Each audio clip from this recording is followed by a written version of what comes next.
अखिल भूमंडलीय सर्व शिरोमणि मुनि समाज के संस्थापक आदि मुनीश्वर योगेश्वर सदगुरुदेव श्री मुनि महाराज की जय।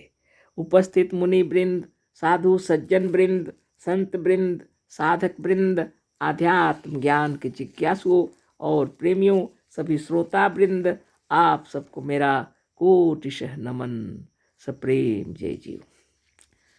तो आध्यात्मिक चर्चा चल रही है और हम लोग सदगुरुदेव शिव मुनि महाराज रचित ग्रंथ वेदांत सिद्धांत पर चर्चा कर रहे हैं और अध्याय 7 पर चर्चा हो रही है और सदगुरुदेव शीर्षक दिए हैं, क्या ईश्वर त्रिकालज्ञ है। उसी पर चर्चा हो रही थी, है ना। सदगुरुदेव बतला रहे हैं जो चीज़, उसको और थोड़ा पढ़ लेते हैं, है ना।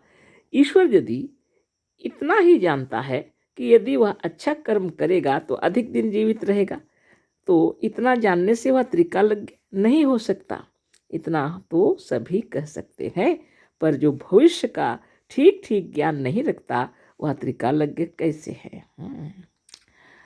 अगर ईश्वर कहते हैं कि जो अच्छा कर्म करेगा तो अधिक दिन जीवित रहेगा, है ना।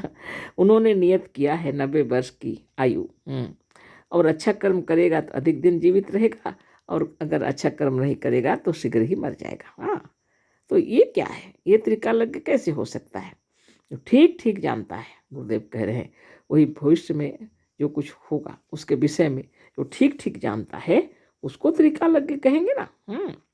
यदि यह कहा जाए कि ईश्वर ठीक ठीक जानता है कि वह भविष्य में अच्छा कार्य करेगा, है ना। अब कह रहे हैं कि ऐसा भी हो सकता है कि अगर ईश्वर ठीक ठीक जानता है कि वह भविष्य में अच्छा कार्य करेगा, अच्छा ही कार्य करेगा, और उसके फलस्वरूप वह अधिक दिन जीवित रहेगा, तो यह मानना पड़ेगा कि या तो उन अच्छे कार्यों को ईश्वर स्वयं उसके द्वारा करावेगा या उसके अच्छे अच्छे कार्य होने वाले हैं। इसे ईश्वर पहले ही नियत कर चुका है। ये सारी बातें नियत की हुई हैं। इसका मतलब कि वह अच्छा कार्य करेगा या तो करावेंगे ईश्वर, है ना, और जो कुछ भी कार्य हुआ वह नियत किया हुआ है। अगर ऐसी बात है, इन दोनों अवस्थाओं में कर्म का उत्तरदाता जीवात्मा नहीं रह जाता। अगर ऐसी स्थिति है तो कर्म का जो उत्तरदाता यानी फल प्राप्त करने वाला जीवात्मा नहीं हो सकता। कैसे होगा, सब ईश्वर नियत किए हुए हैं, है ना। हाँ, एक अवस्था ऐसी है कि कर्मों के नियत होने पर भी जीव कर्मों का उत्तरदाता हो सकता है। वह अवस्था यह है जबकि जीव स्वयं अपने तमाम भविष्य के कार्यों को नियत कर चुका हो, अर्थात शिव स्वरूप कल यह करेंगे, उस पर हम उन्हें मारेंगे। पर यह तभी हो सकता है कि जीव अपने तमाम भविष्य का ज्ञाता हो।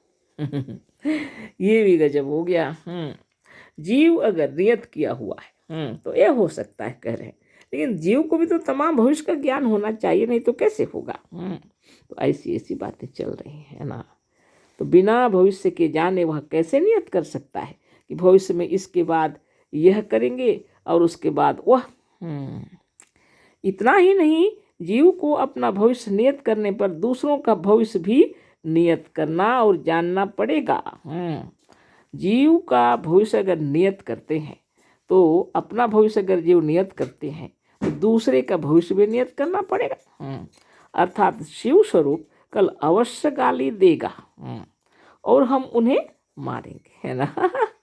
शिव स्वरूप अवश्य गाली देगा और हम उन्हें मारेंगे। हमारा बहुत सा कार्य दूसरे और संसार के लोगों के आश्रय पर रहता है। हम लोग जो कार्य करते हैं ना, है ना, अकेले कैसे होगा, और दूसरे लोग भी हमारे साथ रहते हैं। ऐसी अवस्था में अपने करोड़ों जन्मों का भविष्य वही जीव नियत कर सकता है जो सारे संसार के भविष्य का ज्ञाता और नियंता हो और सारा संसार उसके अधीन हो। अगर ऐसी बात हो जाए तो ऐसी अवस्था में अपने करोड़ों जन्मों का भविष्य वही जीव नियत कर सकता है जो सारे संसार के भविष्य का ज्ञाता और नियंता हो। और सारा संसार उसके अधीन हो, है ना।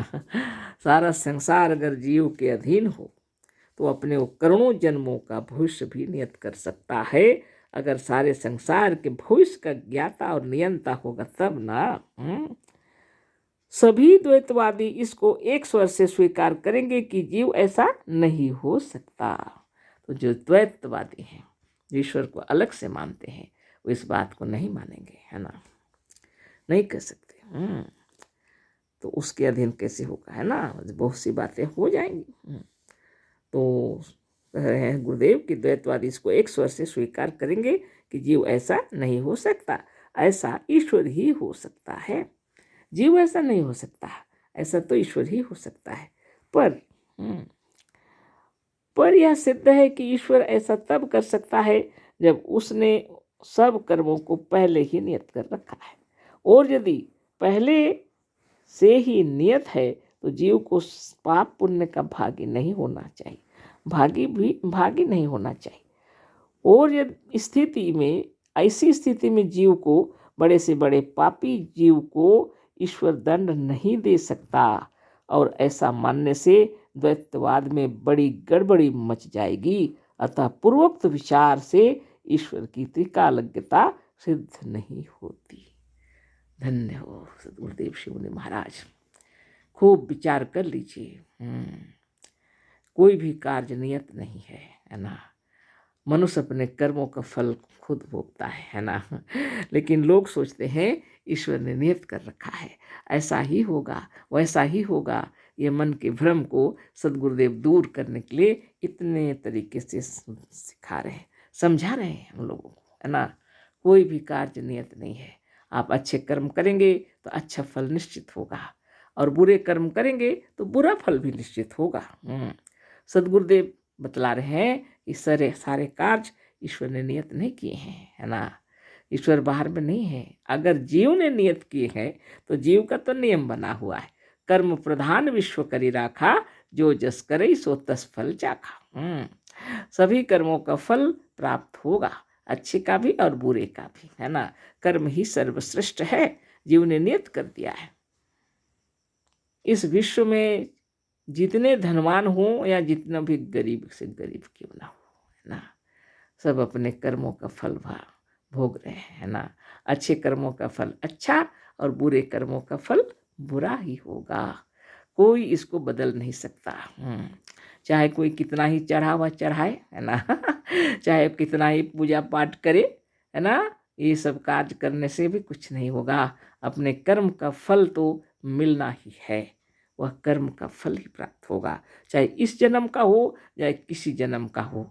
कर्मों का ही फल भोग रहे हैं हम लोग, है ना। तो सद्गुरुदेव इतने सुंदर तरीके से बता रहे हैं, अगर ईश्वर ने नियत कर दिया है सभी कार्यों को, तो मनुष्य कितना ही बड़ा पापी क्यों न हो, वह उसको दंड नहीं दे सकते हैं, क्योंकि उन्होंने नियत किया हुआ है। इसलिए वह कार्य उसने किया, उसके कार्य करने में वह विवश थे। मनुष्य स्वतंत्र नहीं है, जब स्वाधीन नहीं है, जब तो ईश्वर उसको दंड कैसे दे सकते हैं। पाप और पुण्य का भागीदार तो ईश्वर को होना पड़ेगा, है ना। आप सोचिए, विचार कीजिए, है ना। तो ऐसी ऐसी बातें हैं। अतः पूर्वोक्त विचार से ईश्वर की त्रिकालज्ञता सिद्ध नहीं होती। कल फिर चर्चा करेंगे, है ना। तो ऐसी ऐसी बातें हो रही हैं, आप भी विचार कर लीजिए। सद्गुरुदेव शिव मुनि महाराज हम लोग के हृदय को शुद्ध बनाने के लिए सुंदर विचार दे रहे हैं, ताकि मनोबल ऊंचा रहे। तकदीर, भाग्य, किस्मत, ये सब को सोच सोच करके मनुष्य पागल हो जाए। पागल तो क्या होगा, मन परेशान, है ना। इतनी परेशान होने की बात नहीं है। आप अपने आत्मबल, मनोबल, ज्ञान बल और योग बल से अपने तकदीर को पलट सकते हैं, क्योंकि तकदीर तो आप ही का बनाया हुआ है। आज का हो या पहले का हो, सभी कर्म आपने किए हैं। जो बहुत दिनों का कर्म ही तकदीर बन जाता है ना। आज जितने लोग पढ़ाई लिखाई कर रहे हैं, बड़े आदमी बनने के लिए बड़े बन जाते हैं अपने भरोसे से। जो जो चाहते हैं अपने हृदय से अगर वह कार्य करते हैं तो सफलता अवश्य प्राप्त होती है।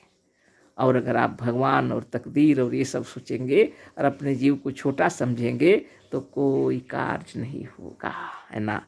इसी को समझा रहे हैं सदगुरुदेव, है ना। तो आप भी विचार कीजिए, सच्चे ईश्वर तो जितने जीव है वही है, प्राण ही ईश्वर है। हम लोग के शरीर को जो नचा रहे हैं, पाप ताप से बचा रहे हैं, सटरस भोजन पचा रहे हैं, स्वांग अनेकों रचा रहे हैं, वो ईश्वर है। आप भी, हम भी, सभी, है ना।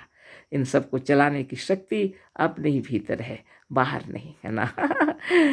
करोड़ों जन्म ले चुके हैं हम लोग और अनंत जन्म बाकी है ना। और ये अपने आप में स्वाधीन और स्वतंत्र है। ये आत्मा की जय हो, आत्मदेव की जय हो। यही इष्ट देव है, यही पर ब्रह्म परमात्मा, है ना। सबको कोटि कोटि नमन है। कल फिर विचार करेंगे।